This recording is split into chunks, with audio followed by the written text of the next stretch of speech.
Hello everyone, welcome to a new science practice class. এখানে আমরা রীতা পাবলিকেশনের যে সায়েন্স অ্যান্ড ম্যাথামেটিক্স বইটি আছে আপার প্রাইমারিটের জন্য, সেখান থেকে সায়েন্স সাবজেক্ট রিলেটেড যে সমস্ত কোশ্চেনগুলো আছে সেগুলো চ্যাপ্টার ওয়াইজ আমরা সলভ করছি।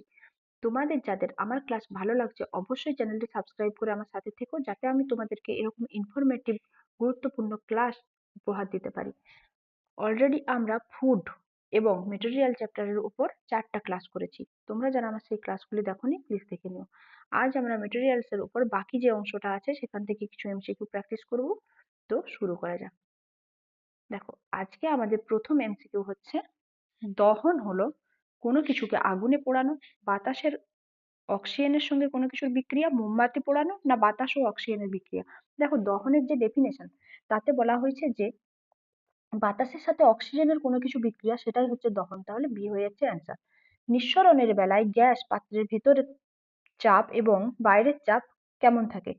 নিঃসরণ হচ্ছে কোনো একটা গ্যাসের পাত্র থেকে। তো নিঃসরণ জিনিসটা কিরকম? সেটা হচ্ছে উচ্চ চাপ থেকে নিম্ন চাপ অঞ্চলের দিকে গ্যাসের অণুর যে এক মুখে বেরিয়ে যাওয়া, সেটাই হচ্ছে তোমার নিঃসরণ। তাহলে গ্যাসের যে পাত্রটাতে গ্যাস ভরে রাখা হয়েছে তার ভিতরের যে চাপ সেটা অবশ্যই বেশি এবং বাইরের চাপ কম, সেই জন্যই তো গ্যাস পাত্রটার থেকে গ্যাস নিঃসরণের ফলে বাইরে বেরিয়ে আসছে। তাহলে ভিতরে থাকছে অধিক এবং বাইরে থাকছে কম, অর্থাৎ প্রথমটাই হয়ে যাচ্ছে অ্যান্সার, তাই তো? নেক্সট কি বলছে? ব্যাপন হলো কোনো মাধ্যমে কণার ইতস্তত ভ্রমণ, অবশ্যই সেটাই হচ্ছে ব্যাপন। তো তাপ প্রয়োগে এর গতি কেন বৃদ্ধি পায়? দেখো, তাপ প্রয়োগ করলে না অণুগুলোর কম্পন শক্তি বৃদ্ধি পায়, সেই জন্য ব্যাপন হার বৃদ্ধি পায়। নেক্সট কি বলছে? কোন গ্যাসকে অধিক চাপে সিএনজি তে পরিণত করা হয়? সিএনজি অর্থাৎ কম্প্রেসড ন্যাচারাল গ্যাস। এইখানে মেন যে গ্যাসটা থাকে সেটা হলো মিথেন। মিথেনকে হচ্ছে অধিক চাপে সিএনজি তে পরিণত করা হয়। নেক্সট কি বলছে? গলনাঙ্ক মাপা হয় কোন চাপে? গলনাঙ্ক এবং স্ফুটনাঙ্ক দুটোই মাপা হয় সাধারণ যে বায়ুমণ্ডলীয় চাপ তাতে, সেটার পরিমাপ হচ্ছে 1 অ্যাটমসফিয়ার, ঠিক আছে? নেক্সট নেক্সট হচ্ছে উচ্চ চাপ অঞ্চল থেকে নিম্ন চাপ অঞ্চলের দিকে গ্যাসের অণুসমূহের স্থানান্তরিত হওয়াকে কি বলে? কি বলছে? উচ্চ চাপ অঞ্চল থেকে নিম্ন চাপ অঞ্চলের দিকে যাচ্ছে, এটাকে কি বলা হয়? একে বলা হয় নিঃসরণ। ব্যাপনের সংজ্ঞাতে কি বলা হয়েছে? ব্যাপনের সংজ্ঞায় বলা হয়েছে যে স্বতঃস্ফূর্ত ভাবে কোনো চাপ ছাড়াই, যদি কোনো বাহ্যিক কোনো চাপ ছাড়াই গ্যাসের অণুগুলি চারিদিকে ছড়িয়ে পড়ে, সেটা হচ্ছে ব্যাপন। কিন্তু নিঃসরণের ক্ষেত্রে বলা হয়েছে উচ্চ চাপ থেকে নিম্ন চাপের দিকে। নেক্সট কি বলছে? আন্ত আণবিক শক্তি কি? আন্ত আণবিক শক্তি বলেছে, তাই তো? তাহলে দুটো অণুর মধ্যে আকর্ষণ বল, সেটাই হয়ে যাচ্ছে আন্ত আণবিক শক্তি। নেক্সট কি বলছে? নিচের পদার্থের বৈশিষ্ট্য সমূহ লক্ষ্য করো। তামা একটি ধাতু, জল একটি মৌলিক পদার্থ, নাইট্রোজেন একটি অধাতু। দেখো, এই কোশ্চেনটা আমরা আগের দিন ক্লাসে আলোচনা করেছি, ঠিক আছে? তোমরা আমাকে এই অ্যান্সারটা অবশ্যই কমেন্টে জানাবে। নেক্সট, পদার্থের কণাগুলি সাধারণ কোন অবস্থায় থাকতে পারে? দেখো, পদার্থের কণাগুলো সাধারণত একসঙ্গে কঠিন ও তরল অবস্থায় থাকতে পারে না, একসঙ্গে তরল ও গ্যাসীয় অবস্থায় থাকতে পারে না, একসঙ্গে কঠিন তরল ও গ্যাসীয় অবস্থায় থাকতে পারে না। দেখো, পদার্থের কণাগুলি যে কোনো একটি অবস্থায় থাকতে পারে, তাই এটা হয়ে যাবে অ্যান্সার। নেক্সট কি বলছে? নিচের কোন পদার্থটির গলনের ফলে আয়তন বাড়ে না? পদার্থটা গলে যাচ্ছে, তরলে পরিণত হচ্ছে, কিন্তু আয়তন বাড়ার বদলে কমে যাচ্ছে, সেটা কি বলতো? সেটা হচ্ছে বরফ।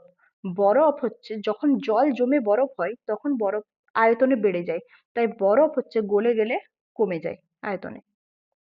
নেক্সট কি বলছে? বাইরের চাপের উপর নির্ভর করে কোনটা? বাইরের চাপের উপর কোনটা নির্ভর করছে? দেখো, এই যে গলনাঙ্ক এবং স্ফুটনাঙ্ক, এই দুটোই বাইরের চাপের উপর নির্ভর করে, ঠিক আছে? কিন্তু মোস্ট অ্যাপ্রোপ্রিয়েট যদি বলো তাহলে অবশ্যই স্ফুটনাঙ্ক হবে, কারণ গলনাঙ্ক আবার কি হয় জানো তো? ধরো, যেসব পদার্থ আয়তনে কমে যায় গলে গেলে, তাদের যে গলনাঙ্ক সেটা হচ্ছে চাপের প্রভাবে কমে যায়। আবার তোমার যারা যারা যে সমস্ত পদার্থগুলো তোমার গলে গেলে তাদের আয়তন বেড়ে যায়, তাদের আবার কি হয়? চাপের প্রভাবে বেড়ে যায় তাদের গলনাঙ্ক। তাই এটা যেহেতু দু রকমের প্রতিক্রিয়া দেখাচ্ছে, তাই গলনাঙ্কের থেকে স্ফুটনাঙ্ক হচ্ছে বেশি অ্যাপ্রোপ্রিয়েট। তো অবশ্যই গলনাঙ্ক এবং স্ফুটনাঙ্ক দুটোই চাপের উপর নির্ভর করে। নেক্সট কি বলছে? সয়াবিন তেল একটি তরল পদার্থ, কেননা নির্দিষ্ট উষ্ণতা ও চাপে এর আয়তন স্থির থাকে, অবশ্যই থাকে। এটি তার ধারক পাত্রের আকার গ্রহণ করে, অবশ্যই। সয়াবিন তেল যেহেতু একটি তরল পদার্থ, তাকে তুমি যে পাত্রে রাখবে সেই পাত্রটির আকার ধারণ করবে। এটির নির্দিষ্ট ঘনত্ব রয়েছে, অবশ্যই আছে, তাহলে 1 2 3 তিনটেই সঠিক, অর্থাৎ ডি। কোনো মাধ্যমে কঠিন, তরল বা গ্যাসীয় পদার্থ এই বস্তুগুলোর মধ্যে স্বতঃস্ফূর্ত ও সমভাবে পরিব্যাপ্ত হওয়ার যে প্রক্রিয়া সেটা হচ্ছে ব্যাপন। এই যে স্বতঃস্ফূর্ত বলেছে না, এটা হচ্ছে ব্যাপনে ঘটে। কোনটি স্বাভাবিক তাপমাত্রায় কঠিন পদার্থ? স্বাভাবিক তাপমাত্রা অর্থাৎ রুম টেম্পারেচারে কঠিন পদার্থ। দেখো পারদ, ব্রোমিন এগুলো হচ্ছে তরল ধাতু, এগুলো সাধারণ তাপমাত্রাতে তরল, তাহলে এই দুটো নয়। আর কার্বন ডাই অক্সাইড তো গ্যাস, তাহলে এটাও নয়। চুনা পাথর এটা হয়ে যাচ্ছে কঠিন পদার্থ। মোমের প্রধান উপাদান কি? মোমের প্রধান উপাদান হলো হাইড্রোকার্বন, এটা মনে রাখতে হবে। খাঁটি বস্তুর রাসায়নিক সংযুক্তি সবসময় অপরিবর্তনীয়। জল থেকে তাপ বের হলে কি ঘটবে? জল আছে, তার থেকে তুমি তাপটা বের করে নিচ্ছ, অর্থাৎ কি জলটা ঠান্ডা হয়ে যাচ্ছে, সেটা বরফে পরিণত হবে। কোনটি মিশ্র পদার্থ? দেখো জল যৌগিক পদার্থ, লবণ যৌগিক পদার্থ, কার্বন ডাই অক্সাইড এগুলো সব যৌগিক পদার্থ, ঠিক আছে? কারণ দুটো দুটো করে যে মৌলিক পদার্থ তাদের তাদের যে সংযুক্তির কারণে তৈরি। H2O দুজন, ঠিক আছে? লবণ NaCl বটে, এখানেও দুটো মৌল আছে। কার্বন ডাই অক্সাইড এখানেও দুটো মৌল আছে, কিন্তু এই যে বায়ু এটা হচ্ছে মিশ্র পদার্থ। এখানে বিভিন্ন ধরনের যে পদার্থ আছে, যৌগিক পদার্থ হোক বা মৌলিক পদার্থ হোক, তারা যে কোনো অনুপাতে থাকে এবং তাদের যে নিজস্ব বৈশিষ্ট্য সেটা বজায় থাকে, তাই এটাও একটা মিশ্র পদার্থ। তাপ প্রয়োগে সরাসরি বাষ্পে পরিণত হয় কোনটা? দেখো তাপ দিচ্ছ, কঠিন থেকে ডাইরেক্ট বাষ্পে পরিণত হয়ে যাচ্ছে, তরল অবস্থা থাকছে না, সেটা হচ্ছে আয়োডিন এবং নিষাদল, বেনজিন নয়, ঠিক আছে? তাহলে 1 আর 3 হয়ে যাচ্ছে অ্যান্সার, অর্থাৎ বি। নেক্সট কি বলছে? তরল পদার্থের বৈশিষ্ট্য কি? নির্দিষ্ট চাপে ও উষ্ণতায় তরল পদার্থের আয়তন সর্বদা নির্দিষ্ট থাকে, একদমই এটাই হয়ে যাচ্ছে বৈশিষ্ট্য। নেক্সট কি বলছে? নিচের কোনটি আন্ত আণবিক মুক্তি সবচেয়ে বেশি? আন্ত আণবিক মুক্তি বলেছে, অর্থাৎ যার আন্ত আণবিক যে শক্তি সেটা যদি বেশি হয় তাহলে তাদের মুক্তিটাও সবচেয়ে বেশি লাগবে, তাই তো? আন্তঃআণবিক শক্তিটা যত বেশি হবে তাদের আন্তঃআণবিক মুক্তির জন্য তাপমাত্রা তত বেশি লাগবে, তাহলে আন্তঃআণবিক মুক্তি কার বেশি? জল, বেনজিন, AlCl3 এদের প্রত্যেকের থেকে এই যে NaCl অর্থাৎ খাদ্য লবণ এর গলনাঙ্ক প্রচুর বেশি, প্রায় 801 ডিগ্রি সেলসিয়াস, তাই এটা হয়ে যাবে অ্যান্সার। নেক্সট, পারদ এক পাত্র থেকে অন্য পাত্রে ঢাললে নিচের কোনটির পরিবর্তন ঘটবে? দেখো পারদের যে ঘনত্ব বলো, ভর বলো, আয়তন বলো, এই প্রত্যেকটাই একই থাকবে, তাহলে এগুলো অ্যান্সার হবে না, তাই তো? আকৃতি, আকৃতির পরিবর্তন ঘটবে, কারণ কি তরল পদার্থের নিজস্ব কোনো আকৃতি থাকে না, তাই তো? যে পাত্রে রাখো তার আকার ধারণ করে, তাই এটারই পরিবর্তন ঘটবে। পদার্থের ক্ষুদ্রতম কণার নাম কি? পদার্থের যেটা ক্ষুদ্রতম কণা তার নাম হলো পরমাণু। নেক্সট কি বলছে? আন্তঃআণবিক শক্তি নির্ভর করে বস্তুর কিসের উপর? দেখো আন্তঃআণবিক শক্তি অর্থাৎ অণু স্তরে গিয়ে, তাই তো? একটা পদার্থ তার যে সমস্ত অণুগুলো আছে তাদের নিজস্বকার যে আকর্ষণ বল, তো সেটা কোনো মাধ্যম বা প্রস্থ বা দৈর্ঘ্যের উপর নির্ভর করে না, সেটা কি হয় ওই পদার্থটার প্রকৃতির উপর নির্ভর করে। নেক্সট কি বলছে? কোন মাধ্যমে ব্যাপন সংঘটিত হয়? দেখো কঠিন বস্তুর ক্ষেত্রেও ব্যাপন সংঘটিত হয়, তরল বস্তুর ক্ষেত্রেও ব্যাপন সংঘটিত হয়, গ্যাসীয় বস্তুর ক্ষেত্রেও ব্যাপন সংঘটিত হয়, তাহলে ডি হয়ে যাচ্ছে অ্যান্সার। নেক্সট কি বলছে? বিভিন্ন পদার্থের ব্যাপনের হারের ভিন্নতার কারণ কি?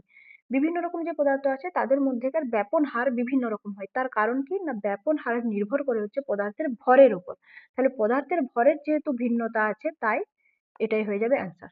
নেক্সট কি বলছে? নিচের কোনটি সমসত্ব মিশ্রণ? দেখো সমসত্ব মিশ্রণ বলতে কি বোঝায়? যে তুমি ওই মিশ্রণটা থেকে যে কোনো জায়গা থেকে তুমি একটা অংশ নিয়ে নাও না কেন, প্রত্যেকটা জায়গায় আর কি, যে ওই সমসত্ব মিশ্রণটার প্রত্যেকটা জায়গার তোমার যে পদার্থগুলো দিয়ে মিশ্রণটা তৈরি হয়েছে তাদের যে অনুপাত সেটা সমান থাকে। বা অন্যভাবে বলতে গেলে তোমার তুমি চোখে দেখে আলাদা করে বুঝতে পারবে না যে কোনটা কি কি পদার্থ দিয়ে মিশ্রণটা তৈরি হয়েছে। তাহলে বালি, চিনি, লোহা গুঁড়ো, লবণ, বালি, লোহা গুঁড়ো এগুলো প্রত্যেকটাই কোনোটাই সমসত্ব নয়, চিনি এবং জলের মিশ্রণ হয়ে যাবে সমসত্ব। নেক্সট কি বলছে? চাপ প্রয়োগে কোনো পদার্থের আয়তন সংকুচিত হয় না। কোন পদার্থটার আয়তন সংকুচিত করতে পারবে না চাপ প্রয়োগ করে? কঠিন পদার্থের আয়তন তুমি কোনোভাবেই সংকুচিত করতে পারবে না, কারণ এখানে আন্তঃআণবিক আকর্ষণ বলটা বেশি হওয়ার কারণে প্রত্যেকটা অণু খুব কাছাকাছি অবস্থান করে। কোনটি পদার্থ? দেখো আলো, তাপ, তাপমাত্রা এদের কি বলতো কোনোটারই ভর বলো বা এরা যে একটা স্থান দখল করে থাকে এরকম কোনো বৈশিষ্ট্য নেই, তাই বাতাস হয়ে যাবে পদার্থ। শুধুমাত্র 1 অ্যাটমসফিয়ার চাপে যে তাপমাত্রায় কোনো তরল গ্যাসীয় অবস্থা প্রাপ্ত হয় তাকে কি বলে? তরল গ্যাসীয় অবস্থা প্রাপ্ত হচ্ছে, তাই তো? অর্থাৎ তরল ফুটে গ্যাসীয় অবস্থায় যাচ্ছে, তাহলে সেটা হয়ে যাবে তার স্ফুটনাঙ্ক। নেক্সট কি বলছে? বেলুনের ভেতরে আবদ্ধ গ্যাসের তাপমাত্রা বাড়ালে কোনটি ঘটবে? একটা বেলুনের ভেতরে গ্যাস আছে, সেই গ্যাসটা তুমি তাপমাত্রা বাড়াচ্ছ, কি ঘটবে? তাপমাত্রার প্রভাবে গ্যাসের অণুগুলোর ছোটাছুটিটা খুব বেশি হয়ে যাবে, অর্থাৎ গতিশক্তিটা বেশি হয়ে যাবে। তার ফলে কি হবে?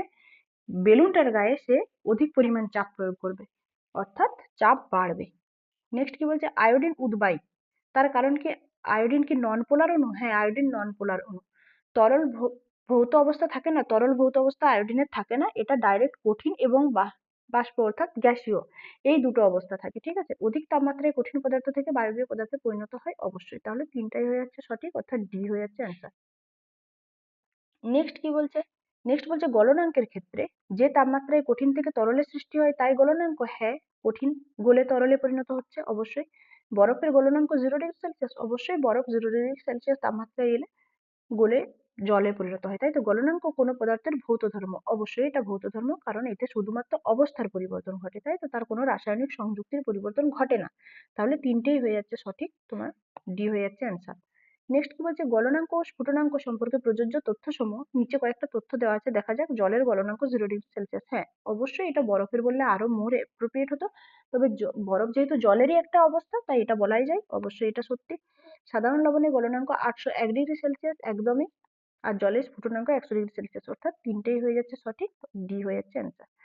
নেক্সট কি বলছে? ভর ও ঘনত্ব বেশি হলে ব্যাপন ও নিঃসরণের হার কি হয়? দেখো, ভর এবং ঘনত্ব যত বাড়বে নিঃসরণের হার তত কমবে, আর ভর আর ঘনত্ব যত কমবে তত নিঃসরণের হার বৃদ্ধি পাবে। ঠিক আছে, তাহলে যখন এখানে ভর ও ঘনত্ব বেশি হচ্ছে তার মানে ব্যাপন ও নিঃসরণের হার হ্রাস পাবে। নেক্সট কি বলছে? নেক্সট বলছে পদার্থের আন্তঃকণা যে আকর্ষণ বল, অর্থাৎ পদার্থের মধ্যে যে অণুগুলো আছে তাদের নিজস্ব যে আকর্ষণ বল এবং যে গতিশক্তি, এই দুটো কি? এই দুটো হচ্ছে পরস্পর বিপরীতমুখী। ঠিক আছে, নেক্সট কি বলছে? বিভিন্ন মাধ্যমে কঠিন তরল ও গ্যাসীয় পদার্থ ছড়িয়ে পড়ে, অবশ্যই ছড়িয়ে পড়ে। সেটা কি স্বতঃস্ফূর্তভাবে? অবশ্যই স্বতঃস্ফূর্তভাবে ছড়িয়ে পড়ে, যেটাকে আমরা ব্যাপন বলে জানি। চাপের প্রভাবে, তাপের প্রভাবে, দেখো এই দুটো প্রভাবেই কিন্তু ওই যে অণুগুলো চারিদিকে ছড়িয়ে পড়ে। তাহলে তিনটেই হয়ে যাচ্ছে সঠিক, অর্থাৎ ডি হয়ে যাচ্ছে অ্যান্সার।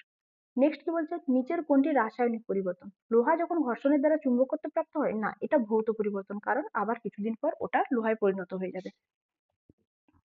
নেক্সট কি বলছে? জলে তাপ দিলে যখন বাষ্পে পরিণত হয় সেটা হচ্ছে ভৌত পরিবর্তন, কারণ এটা হচ্ছে শুধুমাত্র অবস্থার পরিবর্তন ঘটে, তাই তো? জল থেকে বাষ্পে, বাষ্প থেকে আবার জলে পরিণত করা সম্ভব, তাই এটা সঠিক নয়।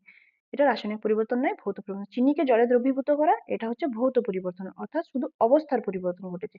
কিন্তু জিঙ্ক ও সালফিউরিক অ্যাসিডের বিক্রিয়া, এটা হয়ে যাচ্ছে তোমার রাসায়নিক পরিবর্তন। এখানে একটি নতুন নতুন পদার্থ পাওয়া যায়, ZnSO4, তাই তো? নেক্সট কি বলছে? SO4, carbon die oxide, H2S প্রভৃতির বৈশিষ্ট্য কি? দেখো এগুলো হচ্ছে প্রত্যেকটাই গ্যাস, তাই তো? তাহলে এদের নির্দিষ্ট স্ফুটনাঙ্ক আছে অবশ্যই, কিন্তু এদের কি নির্দিষ্ট আয়তন আছে বলতে পারবেন? না। তরল এবং কঠিন পদার্থ হলে এদের নির্দিষ্ট আয়তন থাকে, তাহলে এদের নির্দিষ্ট আয়তন আছে এই কথা আমরা বলতে পারবো না, কিন্তু ভর আছে নির্দিষ্ট। তাহলে 1 এবং 3 হয়ে যাচ্ছে অ্যান্সার, অর্থাৎ বি। নেক্সট কি বলছে? অ্যামোনিয়া গ্যাস বায়ুর সঙ্গে মিশলে তা, অ্যামোনিয়া গ্যাস হচ্ছে ক্ষারধর্মী গ্যাস। ক্ষারধর্মী গ্যাস হলে লাল লিটমাসকে নীল করবে, তাহলে বি হয়ে যাচ্ছে অ্যান্সার। নেক্সট কি বলছে? গলনাঙ্ক ও স্ফুটনাঙ্ক নির্ণয় করতে কি ব্যবহৃত হয়? দেখো গলনাঙ্ক এবং স্ফুটনাঙ্ক এই দুটো কি? তাপমাত্রা, আর তাপমাত্রা আমরা কিসের মাধ্যমে পরিমাপ করি? থার্মোমিটার। তাহলে এটা হয়ে যাচ্ছে অ্যান্সার। নেক্সট কি বলছে? একটি তরল 100°C তাপমাত্রায় বাষ্পীভূত হয়। আচ্ছা, 100°C তাপমাত্রা হলে তরলটা বাষ্পে পরিণত হচ্ছে। এখন বলছে তরলটির অন্য কোন বৈশিষ্ট্য দ্বারা আমরা প্রমাণ করতে পারবো এটা বিশুদ্ধ জল? কারণ কি? জলের আমরা জানি স্ফুটনাঙ্ক 100°, তাই তো? দেখো বাষ্পীভূত হওয়ার পর কোনো অবশিষ্ট থাকে না, এটার দ্বারা আমরা বলতে পারবো না, তাই তো? এটা আম্লীয় বা ক্ষারীয় নয়, এটি বর্ণহীন। দেখো এই দুটোর মাধ্যমে আমরা একদম এক্সাক্টলি বলতে পারবো না যে এটা জল বলে, কারণ এরকম অন্যান্য পদার্থের বৈশিষ্ট্য আছে যেটা বর্ণহীন, যেটা অম্লীয় বা ক্ষারীয় নয়, তাই তো? কিন্তু এটা বিশুদ্ধ জল আমরা তখনই বলতে পারবো যদি এটা দেখি 0°C তাপমাত্রায় কঠিন অবস্থা প্রাপ্ত হয়। তাহলে কারণ কি? জলের একমাত্র জলই আছে যার স্ফুটনাঙ্ক হচ্ছে 100° এবং যেটা হচ্ছে তোমার 0°C তাপমাত্রায় কঠিন অবস্থায় পরিণত হয়, অর্থাৎ বরফে পরিণত হয়, অর্থাৎ এটা হয়ে যাচ্ছে অ্যান্সার। নেক্সট কি বলছে?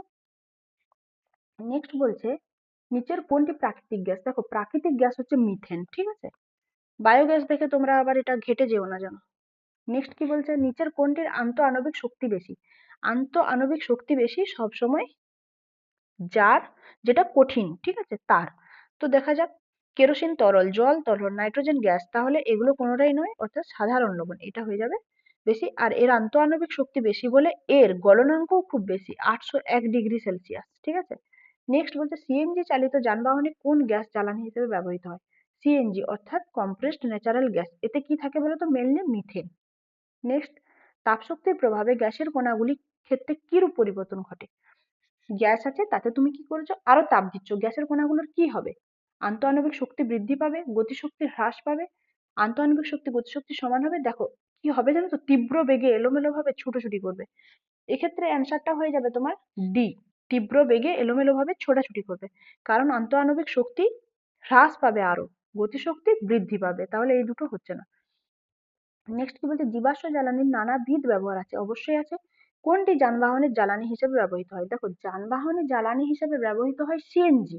যেহেতু এখানে একটা অপশন সিএনজি আছে, তাই সেটাই আমরা অ্যান্সার করব। আর সিএনজির যেটা মেন উপাদান, সেটা আবার হয়ে যাচ্ছে মিথেন, তাই মিথেন এটাও কিন্তু সত্য। ঠিক আছে, সিএনজি না থাকলে অবশ্যই আমরা মিথেন অ্যান্সার করতাম। সমসত্ব মিশ্রণের সকল অংশে উপাদানের অনুপাত একই হয়, একদমই এটার কারণেই সেটা সমসত্ব মিশ্রণ। কোন অবস্থায় পদার্থের আয়তন নির্দিষ্ট থাকে? আয়তন নির্দিষ্ট থাকে বলেছে, তাই তো? দেখো, কঠিন এবং তরল এই দুটো অবস্থাতেই পদার্থের আয়তন কিন্তু নির্দিষ্ট থাকে। কিন্তু যেহেতু দুটোই অপশন আছে, আমরা মোর এপ্রোপ্রিয়েট হিসেবে কঠিনটা করব, ঠিক আছে। কিন্তু তরল এবং কঠিন দুটোতেই আয়তন নির্দিষ্ট থাকে, আর কঠিনে হচ্ছে আকৃতিও থাকে একটা নির্দিষ্ট, কিন্তু তরলের ক্ষেত্রে আকৃতিটা থাকে না। নেক্সট, জল ফুটতে শুরু করে সম্পূর্ণ বাষ্পে পরিণত না হওয়া পর্যন্ত তাপ দিলেও তাপমাত্রা বাড়ে না, এর কারণ কোনটা? দেখো, জলকে তুমি ফুটতে দিয়েছো, এরপর কি হয়েছে? যখন 100°তে চলে গেছে, ও ফুটতে শুরু করেছে এবং কিছুটা জল বাষ্পে পরিণত হচ্ছে। এমন তো অবস্থায় তুমি তাপ দিয়েই যাচ্ছ, কিন্তু দেখবে জলের তাপমাত্রা আর 101° হচ্ছে না, মানে বাড়ছে না। তার কারণটা কি? না, জল তাপ শোষণ করছে এবং নিজের যে অণুগুলো আছে, সেই অণুগুলোকে সে নিজে ভেঙে দিচ্ছে, তারপর সে বাষ্পে পরিণত হচ্ছে। তাই যেহেতু জল তাপ শোষণ করে নেয়, তাই তার আর তাপমাত্রাটা বাড়ে না। নেক্সট কি বলছে? জলের মধ্যে তরল, ধরো তুমি একটা তরল নীল কালার বা কলমের একটু কালি ফেলে দিয়েছো, ঠিক আছে। এবার কি হয়েছে? সেটা কোন প্রক্রিয়ায় বলছে মিশে যাবে? পুরো জলটাতে তো সেই নীল কালিটা মিশে যাবে, কোন প্রক্রিয়ায়? দেখো, এটা ব্যাপন প্রক্রিয়ায় মিশে যায়, ঠিক আছে। তো এই ছিল আমাদের আজকের ক্লাস। তোমাদের যাদের ভালো লাগলো অবশ্যই একটি লাইক করে দিও, তোমার বন্ধুদেরকে শেয়ার করে দিও যাদের প্রয়োজন। আর চ্যানেলটি সাবস্ক্রাইব করে অবশ্যই আমার সাথে থেকো, যাতে আমি তোমাদেরকে এরকম নতুন নতুন ইনফরমেটিভ ক্লাস উপহার দিতে পারি, আর আমি একটু মোটিভেশন পাই। ঠিক আছে, আজকের মতো এই পর্যন্তই।